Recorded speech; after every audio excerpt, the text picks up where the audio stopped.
الحمدللہ والصلاة والسلام علی رسول اللہ اما بعد۔ محرم کی 10ویں تاریخ کو عاشوراء اور 9ویں تاریخ کو تاسوعاء کہتے ہیں۔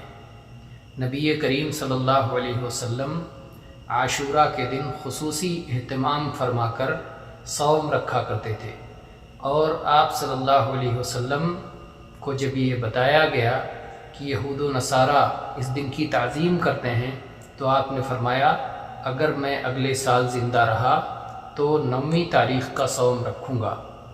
اس لیے اہل علم یہ کہتے ہیں کہ 9ویں اور 10ویں دونوں دن صوم رکھنا چاہیے۔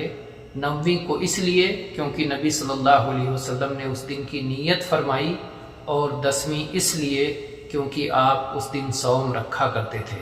تو محرم کے مہینے میں عمومی طور پر صوم رکھنا بہت فضیلت کا باعث ہے پورے مہینے میں، کیونکہ نبی صلی اللہ علیہ وسلم فرمایا ہے کہ رمضان کے بعد اگر کسی مہینے میں صوم رکھنے کا سب سے زیادہ ثواب ہے تو وہ اللہ کا مہینہ محرم ہے۔